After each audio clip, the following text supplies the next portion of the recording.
Hola, buenas tardes. Soy Francisco Audifred y les doy la bienvenida a este 10º taller, a la 10ª semana del taller semanal de los martes Yo Soy GX7. Me da mucho gusto darles la bienvenida y el día de hoy nos toca el tema de el poder de la inspiración. Nos acompañan Orlando Escalona, que es el que va a presentar el tema de esta semana, Wilber Aguilar, nuestro soporte técnico en todos los aspectos ópticos, y Ricardo Endara, el especialista en redes. La conferencia del taller de esta semana, como cada semana vamos a tratar el tema, después vamos a tener información acerca de los avances que llevamos en la campaña y la parte final son las preguntas y respuestas sobre este interesantísimo tema. Entonces, sin más, Orlando, te cedo la palabra y les doy la bienvenida. Muchas gracias a todos. Bueno, muchísimas gracias, Francisco, y muy buenas noches a todos. Eh, Gracias por acompañarnos en esta 10ª entrega de lo que es este caminar que hemos llamado el viaje del Yo Soy GX7. Esta noche vamos a hablar algo muy importante en lo que se refiere a lograr los objetivos. Nuestra industria se caracteriza por muchas veces acciones repetitivas, acciones, vamos a decir, que están siempre enmarcadas dentro de un paradigma. Y resulta difícil hacer cambios en este paradigma, resulta bastante complejo cambiar actitudes o comportamientos que llevamos muchos años ejecutando. En este caso, se requiere de una dosis bien especial de inspiración. Y es lo que esta noche vamos hoy a hablar. Vamos a hablar un poquitico sobre qué es la inspiración, ¿verdad? Y es aquello que de alguna forma ejerce una suerte de fuerza o influencia que nos lleva a ejecutar acciones, ¿verdad? Nos inspira, nos motiva a hacer esto. Y parte de todo esto nace de la persona, de esa fe interna que se genera en la persona. Como inspiración de este material, he optado por trabajar algo sobre lo que tenemos de Simon Sinek. Simon Sinek es una persona que en los últimos años se ha dedicado a estudiar mucho el mundo empresarial. Es un asesor de empresas y él tiene un libro sumamente interesante que se llama Comienza por el porqué. Y en la propuesta del señor Simon Sinek habla de lo que haces. Realmente es una prueba de lo que tú crees. Y es ese libro, la clave, es el porqué, se ha convertido en una suerte de guía para nosotros desarrollar lo que fue el proyecto de Yo Soy X7. Y las preguntas que hace Simon básicamente es, ¿qué pasa cuando las cosas no van como nosotros pensamos? ¿Qué es lo que ocurre? ¿Por qué los resultados muchas veces no se dan? ¿Verdad? O, ¿qué pasa cuando alguien logra algo que nadie creía posible? ¿Qué es eso? ¿Qué es eso que de alguna forma hace que Apple como empresa sea tan diferente? Si vemos que Apple, cuando la comparamos con otras empresas de computación, es una empresa más que tiene empleados, que tiene acceso a la misma tecnología, que tiene acceso a las mismas oportunidades que otros fabricantes. Entonces, ¿qué es lo que hace que Apple sea tan innovador? ¿Qué fue lo que hizo que Martin Luther King fuese ese líder emblemático del movimiento del segregacional en Estados Unidos, ¿verdad? En esa lucha fuerte que se presentó en los años 60, ¿verdad? ¿Qué fue lo que lo hizo a él destacarse sobre el resto de la gente? ¿Y qué fue lo que hizo que los hermanos Wright, ¿verdad?, lograran ser los únicos, ¿verdad?, que pudieron hacer una máquina voladora, cuando que todas las circunstancias de alguna forma estaban jugándole en contra? Entonces, ¿qué hizo que ellos lograsen ese objetivo? El amigo Simon plantea la siguiente teoría, plantea el círculo dorado, y él lo hace en una TED Talk, ¿verdad? Una de estas charlas TED, que se ha convertido hoy por hoy en una de las primeras 10, de las top 10. Y el nombre de ese TED Talk es ¿Cómo los grandes líderes inspiran a la acción? Y él presenta el concepto del círculo dorado, que básicamente es cómo la comunicación en las empresas, como los grandes líderes, cómo hacen para comunicarse, cómo transmiten el mensaje. Y el concepto es bien sencillo, ¿verdad? Habla de el qué de las cosas, ¿verdad? El cómo se hacen las cosas y el por qué. En este caso, cuando habla del qué, habla de qué es lo que una empresa hace. Y cuando hablamos de cualquier empresa, tomemos un ejemplo, una empresa automotriz, ¿verdad? Hace vehículos. Una empresa de abogados, un bufete de abogados ofrece servicios de abogacía. Un hospital ofrece servicios médicos. El cómo es de alguna forma lo que la organización hace, que es lo que lo diferencia, ¿verdad? Entonces, por decir, esta firma de abogados que mencionábamos antes tiene los mejores abogados, tiene abogados expertos en diferentes áreas o con muchísima experiencia. El hospital puede tener unas salas o pabellones especializados, equipos de alta tecnología o una plantilla de médicos excepcionales. Es decir, es lo que hace la empresa, o sea, cómo hace el producto, cómo elabora su producto, son las características en sí del producto. Y la última razón es, ¿por qué lo hacemos? Y no hablamos de por hacer dinero, porque el hospital necesita el dinero, el bufete de abogados necesita el dinero, la fábrica de autos necesita el dinero a cambio del producto. Pero el por qué es la razón de hacerlo. ¿Okay? El qué, todo el mundo lo sabe, ¿verdad? El cómo lo hacen, medianamente la gente lo sabe, pero el por qué, muchas veces las organizaciones no entienden esa importancia, qué es lo que los mueve a ser lo que son, qué es lo que ellos los motiva a levantarse cada día, a abrir las puertas cada día. Entonces, hablamos del qué es el producto o servicio. Y vamos a tomar un ejemplo para que de alguna forma sea fácil de entender. Vamos a imaginarnos que Apple es un fabricante más, así como la gente de Dell, como la gente de IBM, ¿verdad? Ellos fabrican computadores, fabrican tecnología. Entonces, ¿qué es lo que hacen? Nosotros fabricamos computadores. ¿Cómo los fabricamos? ¿Verdad? Que es la propuesta diferencial de valor. Los fabricamos, son bonitos en diseño, son muy elegantes, son de fácil uso, ¿verdad?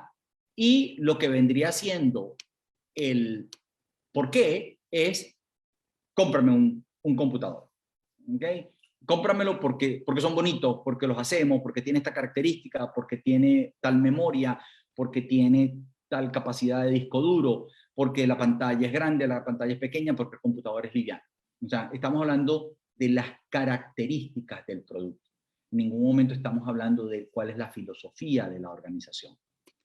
Ahora, ¿qué es lo que realmente ocurre? Estamos yéndonos desde lo más visible hacia lo menos visible, hacia lo que menos tenemos control y lo que la organización menos comunica, que son su verdadera esencia. En el caso de Apple, ¿por qué ellos son tan innovadores y por qué tienden a ser tan exitosos? Es porque Apple plantea de que ellos piensan diferente. Ellos son una empresa que cree en desafiar el status quo. Ellos nacen como organización para desafiar a quien en su momento era IBM, que era el monstruo de la computación. Y este par de muchachos inician su operación tratando de vencer a ese monstruo y de dándole al usuario el control, liberándolo de alguna forma de esa suerte de yugo que ejercía a IBM en su momento, ese control, ese dominio absoluto de la industria. Entonces, ¿cómo Apple ejecuta eso? Lo ejecuta haciendo equipos bellamente diseñados, fáciles de usar y sumamente amigables. Esa es la propuesta. Ellos han incorporado como elementos diferenciadores unos diseños realmente diferentes a los que son los de la industria. La facilidad de uso. Apple vende los primeros computadores prácticamente sin manuales de usuario. Son muy intuitivos, son sumamente amigables en esa búsqueda de ese por qué. Entonces, llegan al qué, es que ellos realmente hacen computadoras que son geniales. Esa es la conclusión a la que llega el usuario. Ellos fueron de el por qué hacia el qué. Manifestaron su esencia, lo que ellos realmente quieren lograr. Y la gente que compra un computador Apple, no compra, o un producto Apple, no compra el equipo per se, compra ese espíritu revolucionario, ese espíritu innovador que Apple representa. Por eso es que los dueños de los computadores Apple, los dueños de las piezas de Apple, los exhiben con muchísimo orgullo, porque ellos están exhibiendo lo que son. Es su condición, es lo que ellos creen, porque la gente no compra lo que haces. Tú no buscas hacer negocio con la gente que busca lo que tú tienes, sino la gente compra el por qué lo haces. Es esa conexión de largo plazo, es esa realmente conexión de lealtad de consumidor, que es la que nosotros necesitamos. Porque de lo contrario, nosotros vamos a tener un consumidor muy frágil, que en un momento determinado lo podemos perder.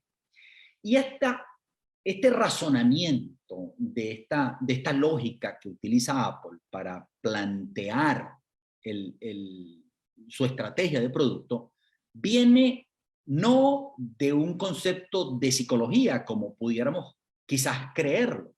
No, es más que todo un concepto biológico. ¿Okay? Cuando nosotros hacemos un corte transversal del cerebro, nos encontramos lo que se conoce como el cerebro triuno, ¿verdad? Y vamos a encontrar que está el neocórtex, que es la parte racional del cerebro, es la parte más nueva del cerebro del ser humano. Y luego de ella encontramos los cerebros límbico y reptiliano, que de alguna forma son los que manejan las emociones y el instinto. ¿Okay? El cerebro del neocórtex piensa, ¿okay? Mientras que el cerebro límbico y el cerebro reptiliano son los que tienen las emociones, las reacciones naturales del ser humano. Por eso es que todo mensaje que sea de data, información, características, va dirigido y es percibido por el neocórtex, que es el último cerebro que desarrollamos, y es allí donde está la racionalidad, el pensamiento analítico, por eso es que ahí se analizan las cifras, ¿verdad? Se generan comandos motores, es la parte que controla el lenguaje, pero hasta allí. Ese cerebro no tiene la capacidad de generar emoción, de generar el instinto. Eso ocurre en la parte del límbico y el reptiliano. Es donde se encuentran los sentimientos, la motivación, las emociones, el comportamiento, las decisiones. Las decisiones realmente se toman en el límbico, no se toman en el neocórtex. Y la parte de la memoria. Por eso es que allí recordamos las cosas, allí es donde almacenamos los momentos gratos, las identificaciones que tenemos. Entonces, cuando nosotros planteamos el concepto del círculo dorado, es porque se analiza el negocio en el términos del por qué, que es la razón de ser de la empresa. Y como lo decíamos antes, el objetivo entonces no es hacer negocios con aquellas personas que buscan lo que tú ofreces, sino que de alguna forma la conexión que queremos crear, ¿verdad? La nueva empresa, la nueva óptica independiente en América Latina tiene que buscar conexiones duraderas con sus consumidores, con sus clientes. Y por eso es que las personas vamos a tratar de hacer negocio con personas que realmente creen en lo que tú crees. Esa es la verdadera función final que deberíamos de buscar. Entonces, recapitulando un poco, si estamos hablando de números, de características, de beneficios, ellos siempre van a quedarse en el neocórtex. Pero, ¿qué ocurre? Allí no se va a estimular la conducta, porque la conducta se produce abajo, ¿verdad? En el área de la toma de decisiones. Pero como esa área no controla el lenguaje, por eso es que encontramos que muchas veces la gente dice, no sé, tengo un frito en el estómago, ¿verdad? Tengo algo, el corazón me dice algo. No sé, no lo siento bien, el estómago, las decisiones viscerales. Todas esas expresiones somos nosotros tratando de poner en palabras ese sentimiento que se genera en el cerebro límbico, pero que no lo podemos comunicar porque no existen palabras para comunicar. Por eso es que cuando a una persona se le dice, ¿por qué tú amas a tu esposa? O ¿por qué tú amas a tus hijos? Empiezan a esgrimir una serie de argumentos que realmente ninguno es sólido. Porque es que ella es mi media naranja, porque ella me complementa, porque ella es lo que me falta. No, o sea, nosotros somos individuos completos, nosotros no nos está faltando ninguna parte del cuerpo. Lo que pasa es que el cerebro no haya cómo describir ese sentimiento que está tan adentro en el espacio límbico, ¿verdad? Y no lo logro convertir en palabras. Entonces, aquel que logre llegar con un mensaje de emoción, un lenguaje irracional, no racional, sino irracional, ¿verdad? Que se gane el corazón del consumidor. Así es como vamos a lograr emocionar al cliente.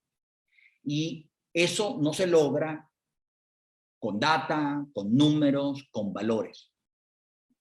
¿Okay? Esto se logra con el manejo de las emociones. Las emociones son las que nos van a permitir lograr motivar a ese consumidor a que conecte con nosotros. Los hermanos Wright fueron quizás uno de esos ejemplos de la adversidad convertida en oportunidad. Y cuando hablas de las personas, tus colaboradores, las personas que trabajan contigo, tú puedes decir que si contratas a las personas por lo que pueden hacer, o sea, por el trabajo que pueden hacer, van a trabajar por tu dinero. Pero si tú logras inspirar, ¿verdad? Si tú logras que las personas vengan a trabajar por lo que tú crees, ellos van a trabajar contigo a sangre, sudor y lágrimas. ¿Okay? Van realmente a apasionarse. Y esto es evidente en el caso de la historia de los hermanos Wright, cuando diseñaron la primera máquina voladora. El emprendimiento de hacer aviones en su momento, ¿verdad? A principios del 1900, era lo que llamaríamos el emprendimiento de moda. ¿Okay? Había mucho dinero detrás de ese emprendimiento. No era gente que estaba tratando de inventarse un avión, no, porque querían volar, no. Es porque había muchísimo dinero, había muchísimo interés en desarrollar máquinas voladoras. ¿Ok? Y cuando hablamos de la receta del éxito, ¿verdad? Para que algo funcione, tenemos que entender de que hace falta un capital, ¿verdad? Casi siempre las empresas dicen que fracasan porque les faltó capital, no tenían suficiente dinero para invertir. El equipo, posiblemente decimos, no tenía la gente preparada, no tenía el nivel de gente que necesitaba para mi organización. Esa puede ser como que la segunda excusa por qué las cosas no salen bien o por qué las cosas salen bien, ¿verdad? Cuando tenemos un excelente equipo. Y el momento, la oportunidad. De alguna forma, en el 1900, estos elementos, ¿verdad?, se alinearon para que un individuo llamado Samuel Pierpont Langley, ¿verdad?, quien, imagínense, era un astrónomo, ¿ok? Era un físico, profesor de astronomía de la Universidad de Pittsburgh, era director de un observatorio, ¿ok? Y era al mismo tiempo un secretario del Smithsonian, de la Sociedad Smithsonian, donde está el Museo Smithsonian. Él se sentaba en la junta directiva del Smithsonian. O sea, que era un tipo que tenía excelentes conexiones. Es un hombre que tenía un currículum y una formación académica realmente de altísimo nivel, ¿verdad? Era un tipo bien conectado, ¿ok? Era amigo de Dale Carnegie, uno de los hombres más ricos del mundo en ese momento, quizás el hombre más rico de ese momento, ¿verdad? Y de Alexander Graham Bell, ¿okay? Un inventor muy famoso. O sea, el hombre se codeaba con lo mejor de la sociedad. El Departamento de Guerra de Estados Unidos le entregó $50,000 en un fondo de inversión. Eso es un dinero bastante grande para la época. $50,000 en el 1900 era una inversión considerable. Y el Smithsonian le dio $20,000 de fondos adicionales. ¿Okay? Entonces, un individuo con esas conexiones, con ese dinero, ¿qué fue lo que hizo? Contrató un equipo de ingenieros, lo mejor que el dinero puede comprar. O sea, buscó a las mentes más sobresalientes de ese momento, ¿verdad? Y los llamó para conformar un equipo de trabajo, ¿ok? Desarrolló un concepto de avión interesantísimo, ¿ok? Con unos sistemas de propulsión, hizo algo para que acuatizara, o sea, utilizó todo lo que de alguna forma tecnológicamente en ese momento estaba disponible, ¿verdad? Y con todos esos cerebros trabajando detrás de él, tenía todo listo. O sea, literalmente la prensa y todo el mundo que andaba detrás de él estaban esperando de que el hombre hiciera que el avión volara. ¿Ok? Y mientras tanto, en un pueblito perdido de Dios, estaban este par de muchachones, ¿verdad? Wilbur y Orville Wright, que eran mecánicos de bicicleta. Ellos lo que tenían era un taller de bicicleta, ¿okay? Donde ninguno de los dos tenía ningún tipo de formación académica. Nadie de los ayudantes de ellos del taller tenía algún tipo de educación, ¿okay? Eran literalmente mecánicos, ¿verdad? Pero porque habían aprendido mecánica, eran curiosos de la mecánica, ¿verdad? Pero ellos tenían algo interesante, ellos tenían un sueño, ellos creían en una causa, ellos habían logrado convencer a su equipo de trabajo de que ellos podían cambiar la historia, cambiar el curso de la historia. Se comentaba mucho de que los hermanos Wright salían a probar sus aviones y se llevaban 3 y 4 juegos de repuestos, ¿verdad? Porque esas eran más o menos las veces que el avión se les estrellaba en cualquier momento que salieran a probar. 3, 4 veces.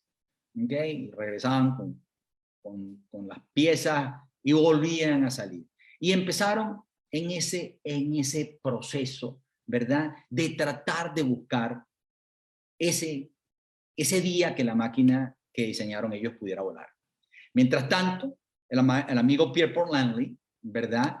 Hace un primer intento de su diseño el 7 de octubre de 1903. ¿Ok?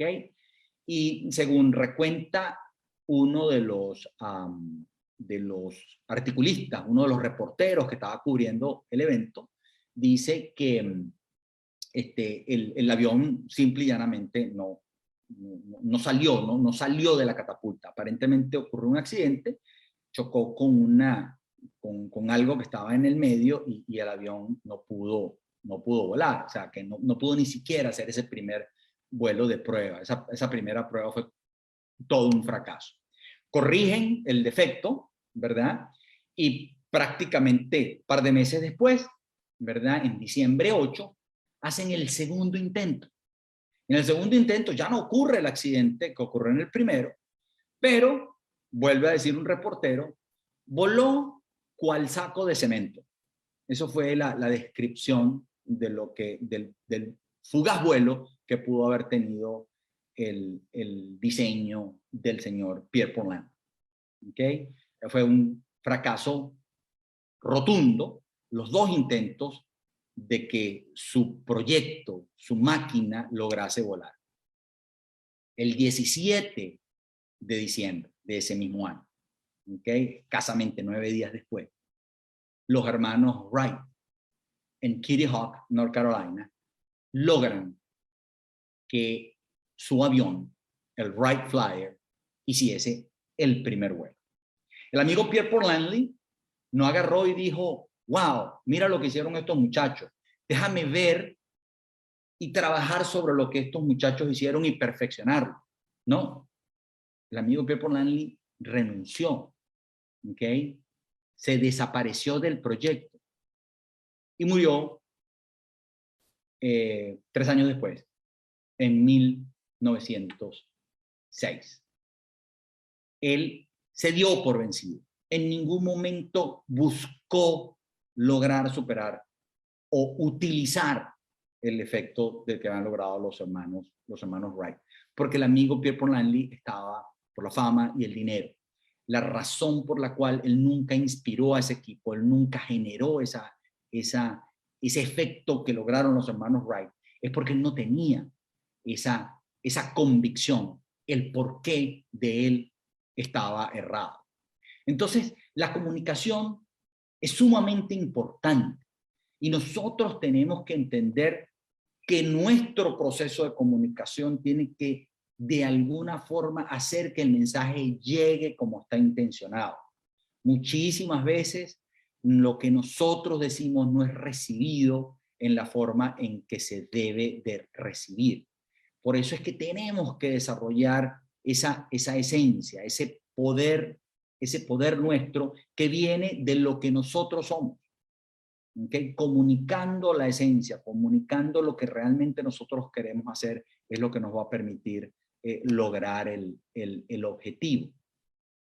Hay una ley que se llama la Ley de Difusión de la Innovación, que es importante conocerla porque de alguna forma es lo que demuestra el por qué las cosas logran o no el ser exitosas.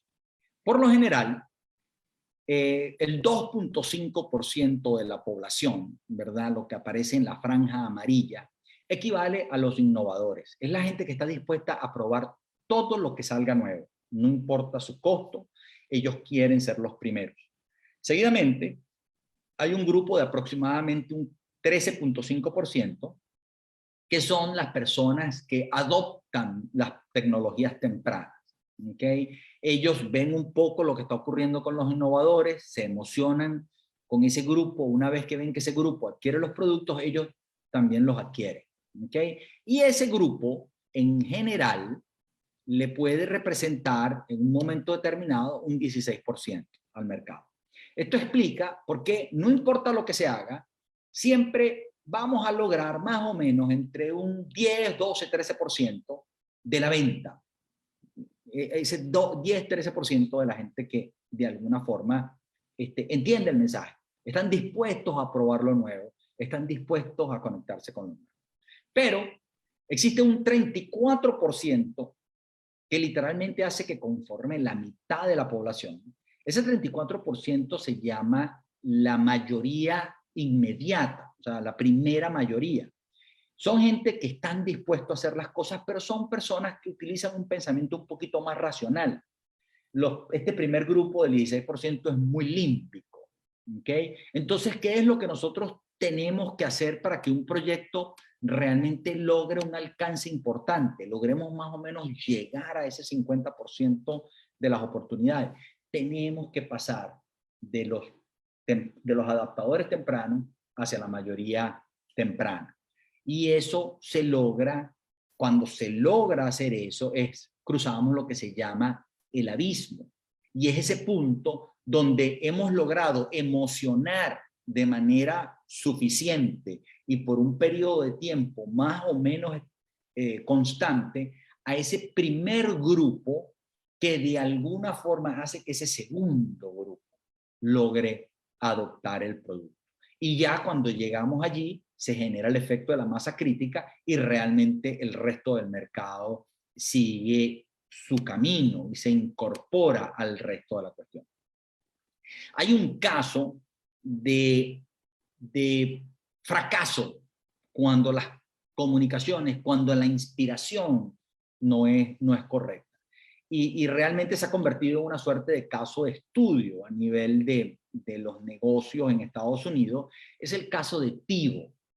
TiVo en su momento fue el mejor producto, con la mejor calidad del mercado. Desde su lanzamiento, inclusive hasta prácticamente, hasta que desapareció la compañía, era considerado un equipo, una pieza de equipo de una altísima calidad. O sea, no había ningún tipo de crítica con respecto a cómo el producto funcionaba en cuanto a su promesa, ¿verdad?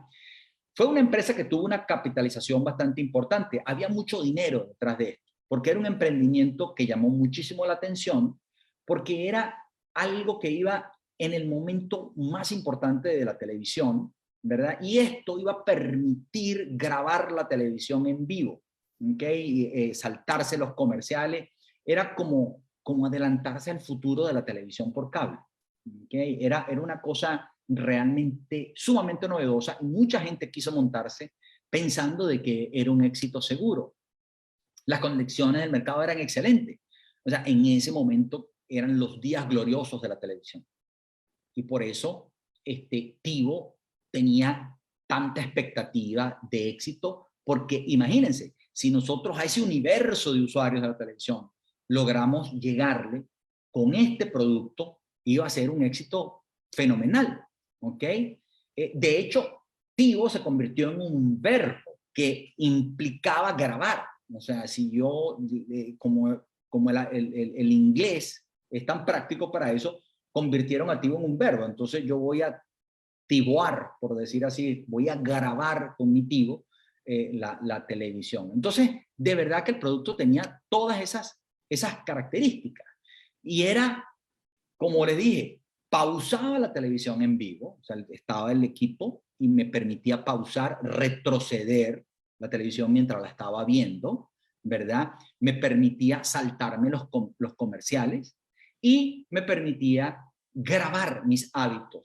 Entonces, TiVo me sugería, en función de lo que yo veía, me hacía grabación de los programas, ¿verdad? Y me los ofrecía como una suerte de menú. Era una suerte de botones o de conserje o de mayordomo de la televisión. O sea, un proyecto sumamente interesante, ¿verdad? Iba realmente a revolucionar la televisión. ¿Ok? ¿Pero qué pasó? Cuando la gente de TiVo lanzó el producto, le dijo al mercado lo que TiVo hacía. Pausa la televisión, te la rebobina, te graba lo que tú ves y empieza a grabar tus programas, ¿verdad? Que de alguna forma, programas que a ti te gustan, te empieza a controlar la televisión por ti. Y eso a la gente no le gustó. No le gustó porque la gente sintió que se estaba entrometiendo en su forma de ser, ¿ok? En sus hábitos, ¿ok? Ellos no apelaron a la emoción, lo que significa la libertad de lo que daba Tigo. Ellos simplemente hablaron lo que el producto hacía. Ellos describieron lo que el producto hacía. Ahí está el fracaso. Nunca lograron motivar a la gente con la potencialidad del producto, sino que se circunscribieron a ofrecer las características comparativas. Y como lo demuestra aquí, esto es la gráfica del valor de las acciones, lanzaron las acciones al mercado y simple y llanamente cayeron y después más nunca volvieron a levantarse. El producto terminó siendo un fracaso estruendoso.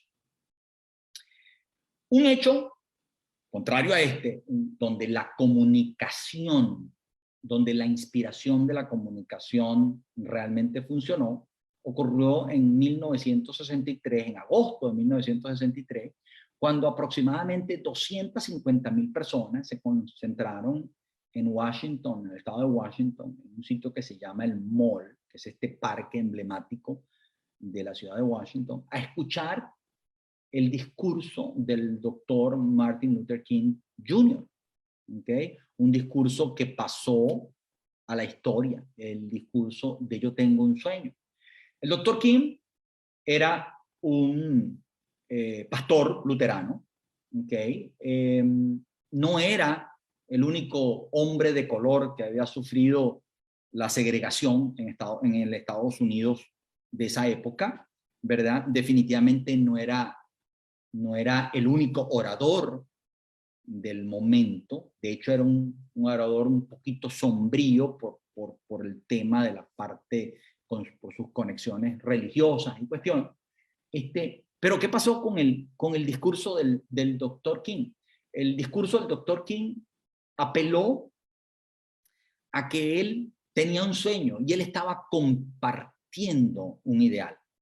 Él tenía un sueño de una América libre. Él tomó las necesidades del movimiento libertario de los negros en esa América de 1960, ¿verdad? Y los conectó con ese discurso que él decía que las leyes humanas no podían estar por encima de las leyes de Dios. ¿Okay? Y eso le dio a él, de alguna forma, la oportunidad de conectar con la gente. Y esas 250,000 personas fueron a escuchar al doctor Martin Luther King por lo que ellas creían de ellos mismos. No fueron a oír al doctor Martin Luther King. Ellos simplemente se identificaron con la ideología que el doctor Luther King estaba tratando de hacerles llegar. Él conectó con ellos, con ese sueño. Ellos no compraron la figura de Luther King por lo que era, sino por lo que Luther King creía de esto. Entonces, hablamos de que la fe, el lograr los objetivos, de alguna forma es una suerte de polaridad. ¿Okay? El principio de la polaridad es que tenemos dos extremos, ¿verdad? Y simple y llanamente una variación de polaridad entre un extremo y el otro es lo que hace la diferencia. El polo opuesto a la otra idea es en el extremo más distante. Entonces, siendo así, la fe en un extremo de esa polaridad, vemos que la fe mueve montañas. ¿Okay? La fe es positiva. ¿Okay? Es la certeza de lo que se espera. Es la convicción de lo que se ve. ¿Okay? Cuando alguien tiene fe, cuando nosotros creemos que podemos lograr algo, lo vamos a lograr. ¿Por qué? Porque tenemos esa fe que nos está permitiendo realmente lograr el objetivo. Es como si conociéramos que va a ocurrir. ¿Okay? Cuando vemos lo que significa el miedo también mueve montañas. Lo que pasa es que las mueve en el sentido negativo. ¿Okay? Es el otro extremo de la fe. Es la certeza de que lo malo va a pasar. ¿Okay? El miedo es lo primero que aprendemos como seres humanos. Lo tenemos, nacemos con fe, pero inmediatamente aprendemos el miedo. Es el extremo opuesto de la fe. el otro polo de esa polaridad que hablábamos anteriormente. Y el miedo nos paraliza y nos anula. Entonces la invitación, ¿verdad?, para ustedes es que entendamos que la oportunidad que tenemos como industria va directamente ligada a cómo nosotros logremos comunicar lo que queremos. O sea, el profesional que esté allí hoy por hoy, simple y llanamente comunicando una corrección visual, que esté comunicando características de producto, está perdiendo una gran oportunidad de emocionar a sus clientes, de conectar con ellos, de generar realmente lealtad, porque los consumidores se van a quedar contigo y van a ser leales a ti una vez que logres llegarle a su sentimiento. Y a su sentimiento no llegamos con discursos racionales. De allí la importancia del planteamiento que hemos hecho con la estrategia de Yo Soy GX7, donde literalmente llevamos al lente oftálmico a un nuevo nivel, donde lo que hablamos es lo que el lente representa y significa para el consumidor. Las ventajas y las características están allí, para que ustedes sepan lo que están adaptando. Pero lo que nosotros queremos que ustedes descubran es ese sentimiento, esa satisfacción que el consumidor va a sentir de usar un producto que se conecta con él. Y es lo que nosotros, a través de Vertex en México, hemos traído para el mercado mexicano como la gran novedad en este 2021. Muchísimas gracias por su tiempo. No sé, Francisco, abrimos ahora la parte de las preguntas. Si alguien tuviese algo, algún tipo de inquietud, estoy más que a la orden para contestarles cualquier duda que tengan. Sí, adelante, muchas gracias, Orlando. Y pues vamos ahora a la información de Ricardo y veremos en el chat las preguntas para hacértelas llegar. Entonces, Ricardo, si nos... Claro que sí. Muchas gracias, Francisco. Gracias, Orlando. Excelente presentación. Muy buenas noches a todos y a quienes nos están siguiendo a través de los canales sociales de Vertex. Una cordial bienvenida. La semana pasada les había mostrado justamente estas cifras donde nosotros justamente estábamos viendo las personas alcanzadas que habíamos tenido hasta el 26 de octubre. Estábamos hablando de 183.111 personas con una interacción de 32.214. Tengamos en cuenta que desde esa semana, o sea, en el pasar de los 6 días y hasta el día de ayer, el crecimiento que se ha tenido ha sido de 189.629 con una interacción de 32.481. Tal vez se pueda llegar a pensar que, wow, bueno, o sea, tal vez hemos venido teniendo un crecimiento de 60.000 personas aproximadamente semanalmente. De la semana pasada a la siguiente, recuerden, tuvimos también un feriado, pero lo que está creciendo más que las personas alcanzadas es la parte de la interacción. Si nosotros vemos la semana pasada, con menor cantidad teníamos una interacción de 32.214 personas y esta semana tenemos 32.481. Entonces, lo que quiere decir es que más personas están interactuando con las publicaciones. Y eso es lo que queremos mencionar, que a pesar de que también tenemos un feriado de por medio, una fecha muy especial en México, las cifras, véanlo cómo se mantienen estables, pero a la vez en crecimiento. Y justamente eso también es uno de los objetivos, porque cuando ustedes, habrá una semana que por A, B motivo no puedan publicar, La idea es que la gente, las personas, sus pacientes están tan conectados con sus redes sociales que su alcance y su interacción no disminuye. Entonces eso lo estamos demostrando aquí. Recuerden, la semana pasada fueron 183,000. Esta semana son 189,000. ¿Son las mismas personas? No. Esto lo estamos midiendo semana a semana. Entonces, al finalizar nosotros esta primera fase, les mostraremos el alcance total de personas que tuvimos en México, ¿sí? Y esta es la gran oportunidad justamente para ustedes, porque semana a semana, hasta ahorita estamos en una semana 189,629 personas. Vamos a ver a la semana siguiente, ya nos quedan 5 estaciones más para ver cuál es el nuevo alcance. Dicho esto, recuerden, esta semana y la importancia de esto, de que compartan este contenido, estamos con los amantes de la naturaleza, con aquellas personas que les gusta no solo estar en exteriores, sino que también se conectan en su mundo tanto natural como virtual. Su mundo virtual es este que estamos viviendo en este momento con sus amiguitos de 4 patas.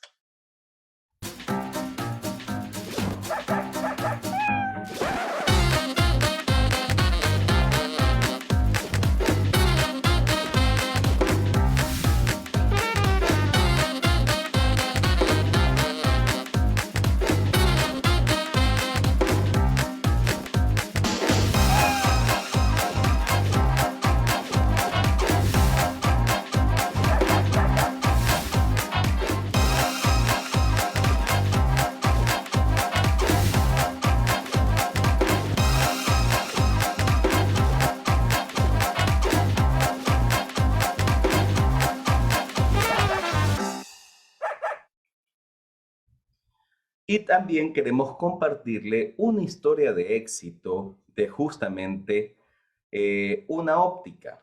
Miren ustedes los comentarios positivos del GX7. Moni, pues es la primera vez que traemos tus lentes GX7. ¿Cómo te sientes con ellos? Muy cómoda. ¿Sí? Muy, muy cómoda. Parece que traigo monofocal. Muy, muy a gusto.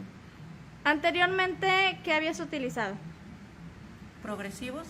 Ok. Ya soy usuaria de progresivos y ahorita estos progresivos los siento muy cómodos también. Perfecto. Al momento de ponértelos, ¿batallaste para adaptarte? No, se localiza muy bien la zona intermedia, la zona de la lectura. No noto aberraciones periféricas, no las siento. Como un monofocal realmente. Perfecto. ¿Recomendarías GX7? Sí, es muy cómodo, muy cómodo. Estoy muy a gusto y muchas gracias. Gracias. Desde Monterrey, muchísimas gracias también por este comentario. Y la semana que viene, para presentarles el material, vamos a entrar con qué segmento, tanto masculino como femenino, en donde lo que les gusta y lo que los conecta es la sensualidad. Mostrar su físico, su forma de vestir, es su forma de comunicación. Ellos son gente X7 que no se conforman, aman la novedad y cuidan su imagen.